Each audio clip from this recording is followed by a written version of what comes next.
the story of two sponges in the ocean. So there were these two sponges that lived in the ocean. They grew up on relatively nearby rocks, and they had developed quite a friendship. But these two sponges had radically different personalities and ways of seeing things. One sponge, his name was Wally Sponge.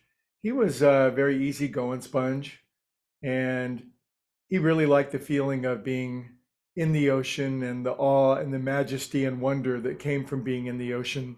He was very much humbled by it. He also liked growing and swaying with the ocean currents and offering safe shelter and sanctuary for all the pretty fish who would swim by him, swim actually through him, and feed and nest and breed within his sponginess. He was a pretty laid back, easygoing kind of sponge. Now, his buddy, Alan Sponge, was also a sponge of exactly the same species, but had a different worldview. And his worldview was that he kind of knew everything. In his current level of sponge development and growth, he felt as though, having had so much water move in and through him in his life, that he knew the whole ocean.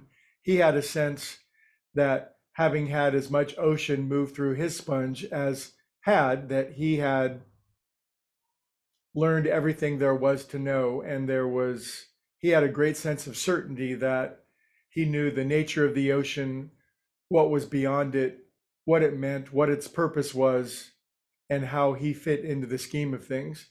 So they would have amusing conversations back and forth, Alan and Wally Sponge, about the nature of being. And Wally Sponge, the easy one, he felt like there was almost an infinity that he didn't know yet, but he liked the fact he felt that every day, by relaxing, by going with the breezes and the currents, by cooperating with the ocean, that he would learn a little more and he would grow and he would expand. And he really liked that. He felt not only was that good for him, but it was good for the environment. Alan Sponge, on the other side, seemed to have sort of a crusty nature about him. And there was a point at which he ceased growing anymore. Wally Sponge continued to sort of expand and increase his size and volume and the amount of water that was moving through him. But Alan seemed to have reached a premature development of his growth. And as with all sponges that reach maturity, they began to get a little crustier, a little harder, a little more contracted. And that was their nature. And also, a lot of the other fishes weren't quite so delighted about swimming around Alan Sponge because he wasn't quite so inviting. He seemed to put up more of a barrier, more of a I know it all and I've got it all together kind of attitude. And so Alan Sponge began to find himself more and more isolated as he became more and more contracted and constricted. Then this was off a reef near an island, and the native divers like to dive in and skin dive and go down and pull up sponges. And the sponges the native divers liked the best were the ones that were mature, the ones that were somewhat more coarse and brittle. They were the ones that made good loofahs and good sponges for all the utilitarian purposes. And the native divers, they left alone the sponges that seemed to be relaxed, easy. They were in their growth phase. They knew that they would grow and gain in size and volume and stature.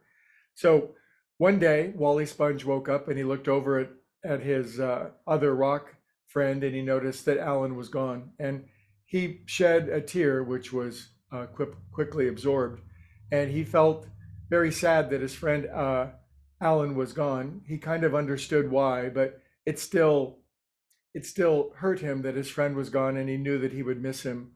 Yet he was encouraged by the ever larger flock of other fish and other sponges and other animals and creatures that were constantly seeking him out, his safe sanctuary, his flowing nature, his easygoing attitude, and his sense of awe and majesty at the world around him.